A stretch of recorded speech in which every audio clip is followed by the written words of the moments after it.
Hi, you've tuned in to Radio Northern Beaches, your Listen Local station, right here on the Northern Beaches of Sydney. You can find us on your radio dial at 88.7 and 90.3 FM. Can't get to a radio? No worries. You can always stream our program live from anywhere in the world at rnb.org.au.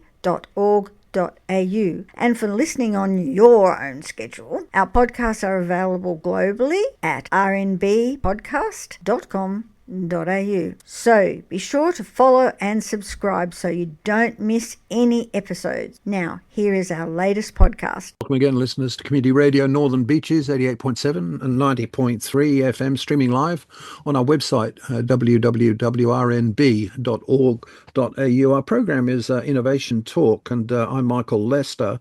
Our topic today is Australia's long historical obsession, if you like, an interest in and claims to our great southern frontier, and particularly the Antarctic. This is a long and complex story with many, many strands over the time since our colony to date. Today we're going to have the opportunity to discuss this long-term obsession, if you like, as it's been described, with the aid of our guest, Rohan Howitt, who's at Monash University, an environmental historian who spent a decade of research and writing to come up with a book that we're going to be talking about, The Southern Frontier, Australia, Antarctic and Empire in the Southern Ocean World. It's published by Melbourne University Press 2025. Thanks for joining us on Radio Northern Beaches, Rohan.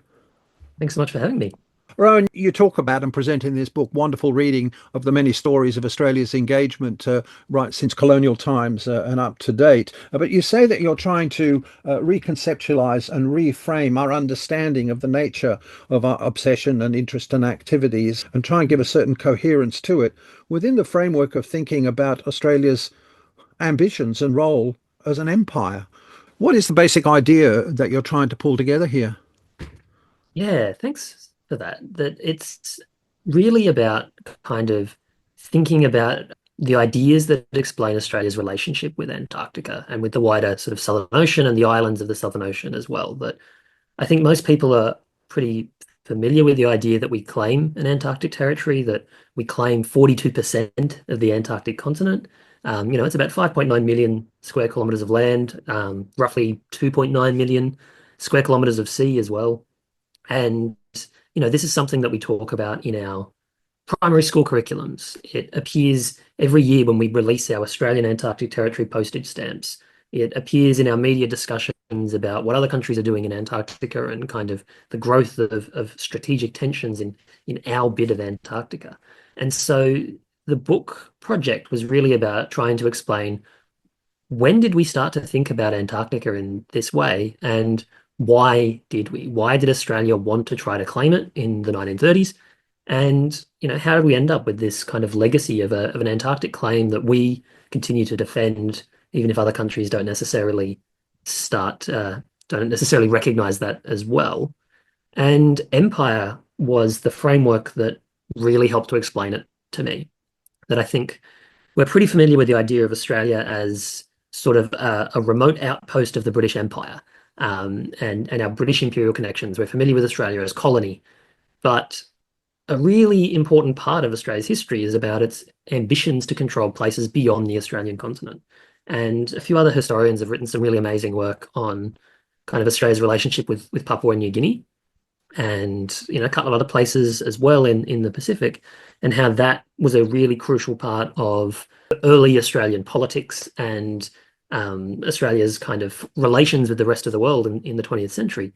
And what I noticed in researching this book was the same people, the same ideas are being used to explore when they're talking about territories in the Indian Ocean or places in the Pacific and Antarctica and the Southern Ocean. And so it's recognizing that once you zoom out and we're not just focusing on the Australian continent, we start to see a different kind of history where Australians are aspiring to be not just an outpost of a British Empire, but that Australia, the Australian continent, is the center of an Australian empire, of controlling these colonies, because that is how you create a prosperous, safe, thriving nation.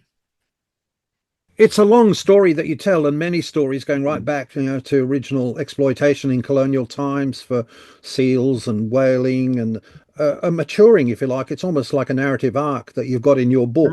as our understanding and interpretation and imagining of our role there seems to mutate and change over time, but with recurring themes, doesn't it? It broadens from questions of exploitation and value through visions of destiny, and then into sovereignty and ownership and rights and responsibility, and ultimately even sovereignty. It's a long, complicated evolution and story. To take a couple of moments in that story that you tell, you write of the idea of our destiny there at some point in the 1880s, where we had a vision that emerged. Perhaps it's a vision we don't have anymore, but it lay behind, didn't it, our articulation of our interests and involvement there. What was the vision and of destiny and the Australian future that emerged in the 1880s, say? Yeah. So in the 1880s is the moment where this vision of an Australian empire really starts to crystallize, I think. That there's some reasonably well-known events in the Pacific in that period when Queensland, for example, tries to annex the southeastern part of the island of New Guinea, and that is overturned by the British Colonial Office and results in a meeting that is held between representatives of the different colonies to first discuss the idea of federation and the way that Australian ambitions are being held back by British conservatism, I guess. And that Sorry, the point being presumably that we were a colony, not an independent sovereign that was nation, exactly I guess, and that it was that if we were to annex territories as we were aspiring to do, this was not something that constitutionally we're able to do because we were just a collection of colonies, not even a nation. exactly that was exactly the response that that Australians who were supporting this annexation received, that it can't be done because of the legal status of a colony, but also it shouldn't be done because Australian colonial governments had not exactly proven themselves to be effective in kind of their treatment, for example, of Indigenous peoples. And that was something that the Colonial Office was very aware of. And there were concerns around why Queensland wanted it to do with kind of exploitative labour relations. And so there was a lot going on. But it really started to cement to people in the 1880s that Australian interests and those of British colonial officials in London maybe weren't perfectly aligned. And that's a relatively well-known story, I think, the story of the Queensland attempted annexation. But it really overlaps with a lot of other types of thinking. And the comparison that I found super, super interesting is with the string of islands that run through the very far southern stretches of the Indian Ocean or the northern parts of the Indian Ocean, which have names like the Crozets, Amsterdam Island, St. Paul's, especially the Kerguelen archipelago, that names that don't really mean much to us today, for most people, I don't think. But in the 1880s and the 1890s, these were really familiar landmarks because these were the islands you sort of ticked off on a maritime journey from Europe to Australia. So they're really well-known, remote, uninhabited subantarctic islands, and people in Australia were really aware of them. And there was an assumption that these kinds of islands were either already British and effectively Australian possessions, or if they weren't, no other country would have any claim to them. And so there's a lot of like maps and stuff in the 1880s where these islands are shaded pink, which is the color that was used to represent British colonies, even though there'd never been any attempt to claim them and they weren't administered as part of Australia. And so, 6 years after that controversy over Queensland's attempt to annex New Guinea, in the subantarctic at the Crozets and Kerguelen, France claims those islands. And that's reported in the Australian press, and it prompts an absolute chorus of outrage. And there's attempts by Western Australia and Victoria in particular to try to say, well, what can be done? We need to resist this. We need to get these islands back because they're so important that Australia's security depends on being the only kind of power in these seas, that we can't allow other countries to claim colonies that are along our shipping routes. And so the same sort of discussions that were taking place in the Pacific were being applied to a Southern Ocean sort of a context. And it really starts to crystallize again this idea that Australia's destiny is to be federal, independent, but federal in the sense that the colonies would come together because their interests were distinct from those in Britain. But then also that it was going to be an Australian empire, for want of a better word, that controlled this huge region, that places like Fiji, Nauru, Papua New Guinea, down to the subantarctic islands and all the way to Antarctica itself and southeast to places like Macquarie Island, that the security and the prosperity of this future federal Australia was going to be dependent on these places. And so there's a real kind of concerted movement to say that this is where Australia's sphere of influence lies. And the word they use to describe this, or the name they give to this idea, is the Australian Monroe Doctrine, which is a reference to an American US 1820s policy saying that the entire Western Hemisphere is essentially an American sphere of influence, and that other powers should not be attempting to acquire colonies anywhere in North America or South America, because that would be a hostile act against the United States. And so by using this name, they're really comparing themselves to the United States and saying these places that may look small, uninhabited, not necessarily the most desirable colonies that people have ever thought of, but these are essential to Australia's security. They're essential to Australian shipping routes. We're going to develop them. There was a concrete proposal to colonize the Kerguelen Islands. There'd been attempts to colonize other subantarctic islands like the Auckland Islands further to the southeast. And because they're so important to our future economic development, Australia's destiny is to be the controller, the empire of the southern seas. Yeah, I mean, that's a huge vision, which perhaps is maybe a forgotten vision, I suppose, although So, yeah. we have many legacies that we live with of that vision, I guess. But it was a vision, as you say, at a time, I think in the book you say an empire that we were trying to build in a world of imperialism, of small empires too. So we were part of that, even though at the beginning of all this, we couldn't even achieve empire status. We sort of a sub-empire because we were a colony until we federated. But the vision really extended, as you say, to, I think you call it a multicellular vision, extending domain right over 2 continents, 3 areas, and adjacent islands in the oceans, from the Pacific and right down from the equator to the south and into the Pacific. It was a huge vision, wasn't it? Yeah, it's a massive area.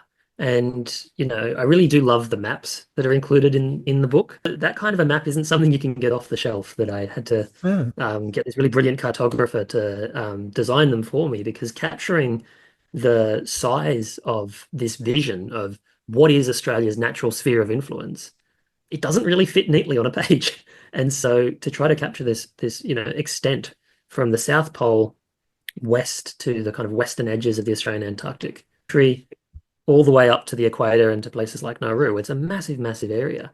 And you can still see, as you said, legacies of that today, that there's ones around our relationship with places like Papua New Guinea, like Nauru, that were Australian colonies, right through to Wool. The Heard and McDonald Islands were in the news not so long ago because they were inadvertently included in the Trump administration's list of tariffs, and they're obviously an uninhabited subantarctic archipelago. Well, why does Australia control this subantarctic archipelago far to the southwest of the Australian continent? Why do we continue to claim the Australian Antarctic Territory?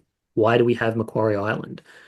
And this kind of vision of this idea of Australia's natural sphere of influence, of where should Australians control for their own greatness and prosperity and safety and security. This really does help to explain it. Yeah, it does. Our guest here on Radio Northern Beaches is Rohan Howitt, the author of the book we're discussing, The Southern Frontier, Australia's Antarctic Empire in the Southern Ocean World. Rohan, you've emphasised the significance from if you like, a national security point of view. This was very contested space against other countries. But we also had an interest from the beginning and subsequently in not only the exploitation of the resources, but also in the scientific expeditions and understandings that we embarked upon. There was a conflict all along between these two objectives in many senses, wasn't there?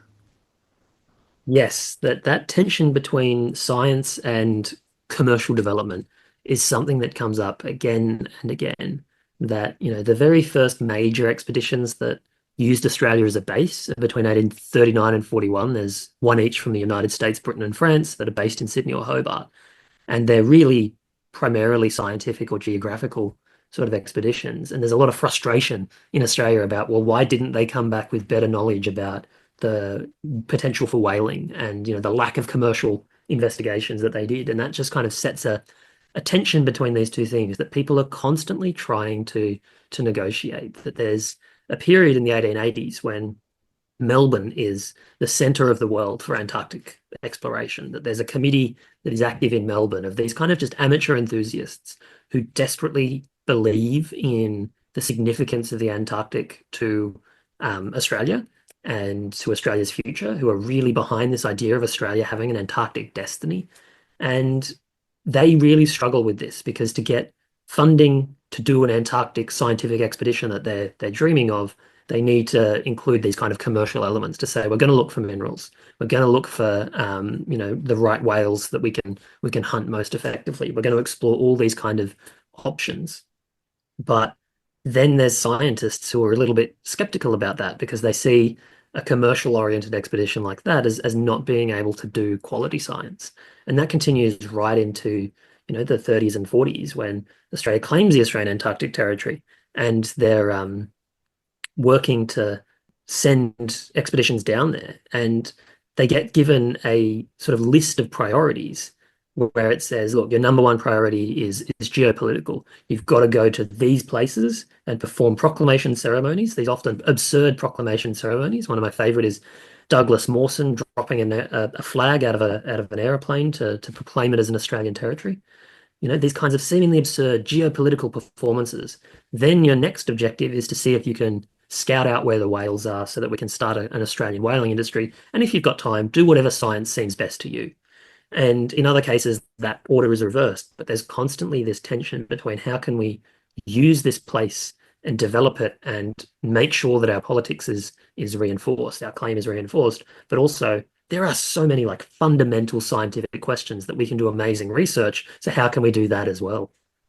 Yeah, well, it's an interesting shift in that story too, in that over time, those interests that are pursuing expeditions and whatever to the Antarctic are very often in the private sphere and private resources. But over time, there's a realization and a reality that shifts it into the public domain and public funding, and therefore presumably politics and objectives. The character of Mawson is a name we do associate from an Australian point of view with the Antarctic. What sort of role and how did he, in a sense, reflect these sorts of tensions? Because he was essentially to what you've referred to as a booster, promoting boosterism of the Antarctic.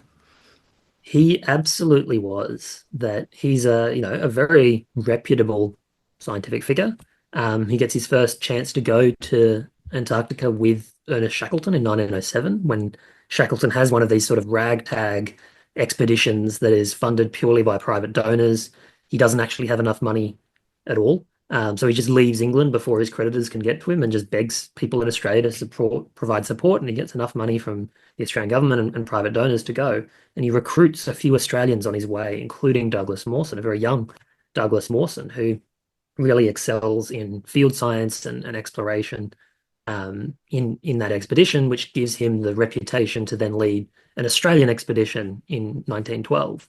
And I think it's useful to remember that Mawson's scientific training was in mineralogy, that he was always, even in his professional scientific life, super interested in the commercial value of minerals. And so he was involved in kind of the search for radium in Central Australia, alongside his work on coal and gold and so on in Antarctica.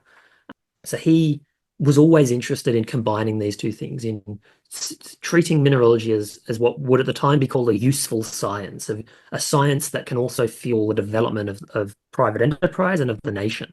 And so he brings that perspective into his Antarctic work. And so he is the one who really starts referring to the Australian Antarctic. And it's one of his favorite terms that he comes back to again and again to emphasize that there is a sector of Antarctica that naturally, by rights, belongs to Australia, and that this is a kind of inheritance for the Australian people, and we should be the ones to make sure that we don't miss out on it. And so he is promoting all sorts of commercial activities. He invests in a bunch of companies.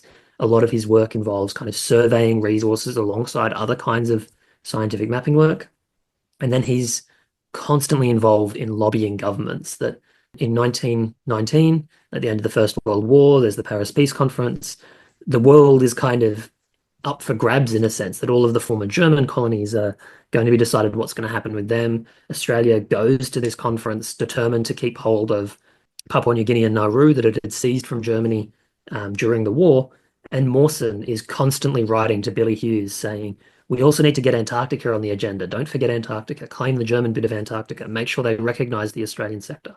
And so he's all over the place in that regard, that he's behind a lot of the commercial development proposals that really take place in the 20s and 30s. He's the one that goes down there to claim territories for Australia. He's the one that comes up with this label of the Australian Antarctic Territory. Rowan, a key moment in all this story, of course, is the Antarctic Acceptance Act that passed with bipartisan support through the federal parliament in, I think, 1933, that I think basically recognised and gave Australia control, ceded by the British to us, I guess, of the Antarctic territory, the 42%. And this brought with it certain rights and responsibilities. What is the significance of that moment and that legislation? Annexation, isn't it? It is an act of annexation, or the acceptance of an annexation. And I think the real significance comes a little bit later, in that we don't do a huge amount in the 1930s, that 1947 is the start of the Australian National Antarctic Research Expeditions that become the kind of modern Australian Antarctic program.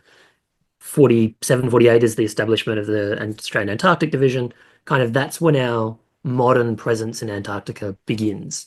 But that only happens because of the Acceptance Act. And I think what's really significant about this moment, it goes back to something you said earlier about that idea of sub-imperial, that we're still, even as an independent nation in the 1930s, reliant on British kind of legal instruments to allow us to make this kind of sprawling Antarctic claim. And there's a lot of complex reasons for that. But I think what's so significant about this moment is that it's a transfer of power, in essence, that Britain proclaims the existence of an Antarctic territory and then immediately transfers it to Australian control. And Australia accepts that. And that's what happens in 1933. It's an interesting legal, well, I could almost say fiction, and contributes to what you say is the imagination that we have long developed, if not obsession, with our control of this, the Southern Oceans and the Antarctic. But the next significant moment that you lead to is, of course, the Antarctic Treaty system from 1959. There were 12 countries, I believe, signed up to that. But really, it basically never accepts, does it? It sets to one side the territorial claim and the sovereignty that we seek to exercise over this land. What does it actually do? Yeah, so it's a really remarkable piece of international diplomacy, I think, because at the time of the 1950s, Antarctic claims are really heating up. There's obviously a lot of British and French claims that go back a long way, but in 1923, you get the Ross Dependency created. That's the New Zealand sector. That's immediately followed by the French claim to a daily land, which is that little wedge within the two parts of the Australian claim. You have the Australian Antarctic Territory Acceptance Act. You have Argentina and Chile making their own claims. You have Britain having an overlapping claim with them. A lot of that kind of strange behavior in the late 20s, early 30s, when Australia was just racing to get people on the ice to perform proclamation ceremonies, is because Norway is desperate to claim a territory that can be used to support Norwegian whaling interests. And so there's a lot of tension through the 30s and 40s and 50s. The United States reserves its right to claim a territory. The Cold War is kind of starting to extend to the Antarctic. Russia's talking about making a claim. And so because there's no consensus, there's a lot of dispute around who saw what bit of ice first and who gets to control which bit of Antarctica. So the solution is, signing the Antarctic Treaty doesn't mean you have to give up your claim, and it doesn't mean you have to recognize anyone else's claim. It kind of just places the claims to the side in this kind of suspended animation and allows them to agree on a set of other principles, which include things like the idea that it's a continent devoted to peace and science, that nuclear activities should be banned there, that military activities should be banned, that even if countries administer a claim like Australia does, the scientists of any nation should have access to that place to be able to do scientific research for the betterment of all kind of humans. And so it's this really idealistic moment in international governance to say, we disagree on how we're going to divide up this continent, but we agree on these other higher principles. And so we're going to set aside the political disputes and reserve it as this international internationally governed space. Our guest here on Radio Northern Beaches, Rohan Howitt. We're discussing his book, Southern Frontier, Australia, the Antarctic and Empire in the Southern Ocean World. Your final chapter in the book, Equator to the Pole, Performing Sovereignty in Antarctic. What's the story and conclusion that you're writing in that chapter? That's really about the idea that up to that point, people had been interested in kind of articulating simply their right based on things like Australia is closest to the Antarctic. There's the common refrain about, Antarctica is closer to Hobart than Hobart is to Darwin or to Perth. That, its proximity gives us these rights. But then in the 20s and 30s, you've got companies from other countries, especially Norway, coming into these waters to develop modern whaling activities. You have other countries articulating their claims to places like Adélie that Australians were really, or the boosters were really alarmed by the fact that this wedge of the Australian sector had been given to France. And so the idea came of, well, how do we make our claim ironclad? How do we prove that we are in control of this land? And so they draw on this set of ideas that are emerging about how do you claim uninhabitable land. Part of it is, well, you need to go there, you need to perform these ceremonies of proclamation, and then you need to use it. And so by performing sovereignty, they're doing things like going to an island off the coast of Antarctica, reading out a proclamation to an audience of penguins and saying, this is Australian land. And then they get back in the ship, they go further along the coast and they do it all again. Or they do things like they drop flags out of planes, but then the using it also becomes a part of it. And so you get these strange phenomenons like setting up post offices, because that's a way of saying, well, we're administering it. We're sending these annual expeditions down. That's a way of administering it. We're kind of looking for meteorological stations so that we can be getting weather data that's useful, but it also shows that we're using this kind of land. So it's a kind of performative sovereignty in a sense of, here is how we can show the world that this is our land. And it even extends to things like if someone goes missing in our part of the Antarctic, it's our job to go rescue them. So, Rohan, given all this, where do we stand at the moment, and where do we look like going with all this and our Antarctic claims? Because I believe we do have an Antarctic policy that maintains that we've got sovereign rights, even though they're not recognised. And in fact, the treaty has been described as struggling under the weight of great power competition. What is the challenge facing Australia, not least given this legacy of our vision and the institutions that we've created around it? It's a really good question and probably impossible to answer in any kind of authoritative way. But I think you're absolutely right that there's a lot of pressure on this system. And Australia has a really interesting way of dealing with that. And it's a policy that gets known as bifocalism. And it's the idea that with one eye, we are protecting our sovereign rights. We continue to insist that the Australian Antarctic Territory is an Australian territory. But with the other eye, we're totally committed to international governance, to peaceful, cooperative international agreement. It's a source of great tension. And that's partly kind of what I hope the book can do, is explain, if we're so committed to international governance, and we really are, that this is a triumph of internationalism in many ways, but why do we continue to have that other perspective? And this, I think, gives the backstory to explain why Australians worked so hard, articulated these arguments to say this is an Australian space, and that continues to influence how we engage with that policy, which means that even though we're committed to allowing countries, scientists from any country to do research in the Australian Antarctic Territory, we also have this kind of background of concern about, well, what if it's not just science? What happens if we're allowing other countries to have permanent bases in the Australian Antarctic Territory and things like that? So I think that tension has been a long-term continuity. It goes back a really long way, and I think it will continue into the future of attempting to juggle these two slightly in tension ways of thinking about the world to our south. Well, Rohan, what a fascinating tale you tell in this book, The Southern Frontier, that you've just published, Melbourne University Press. Our guest has been Rohan Howitt, who's written this book, The Southern Frontier, Australia, Antarctic and Empire in the Southern Ocean World, Melbourne University Press.